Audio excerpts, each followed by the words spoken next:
Another week, another free epic game, and this one also runs on Steam Deck. Have you ever wondered what it's going to be like being a shark, king of the ocean? Well, it turns out you're not quite king, at least not at the start. So working your way up to the king of the ocean here in Maneater, and looking at some of the settings here so we can get the best out of the performance. As you can see, it's quite frantic in a lot of the fights, so getting that decent frame rate is definitely worth it. You would have noticed a bit of stuttering at the start, and it is apparent on some of the loading.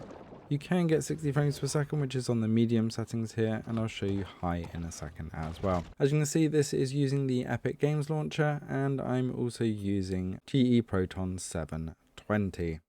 This was running exceptionally well under this manner, and if you need some guidance on how to install the Epic Games launcher, then we have a separate guide for that here on the channel. First off, I did try it all on high, and you can see that the frame rate here was barely around 40 to 50 frames per second, and that frame time was jumping up around the 30s. This is actually quite stable and playable on high settings, but you will need to cap your refresh rate at 40 Hz to get a stable 40 frames per second without so much jitter.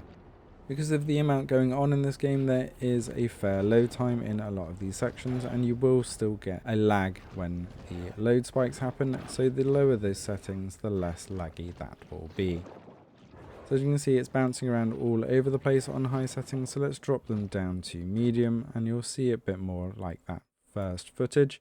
On medium settings with VSync on at 60 frames per second, we do get a much more stable frame time, and we do mostly hold that 60 frames per second, but when we go into new load areas, we do get a huge loading lag spike, and when we start really thrashing around in some of these battles, we do get a few jumps in the frames per second down into the lower 50s as well, and it is really going to depend on your environment and how much you're moving around to how stable that frame rate's going to be. Even if you did go onto medium, I would recommend capping this to 50 or even 40 frames per second to give that ultimate stability. So let us know in the comments below if you're diving into this and what settings you're going to be using.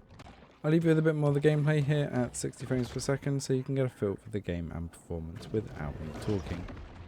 Let us know in the comments below if you're going to pick up your Epic free game or going to be diving into any others, and if there's a game in our library that you'd like us to take a look at, let us know in the comments below. Thanks for watching, and enjoy the rest of the video.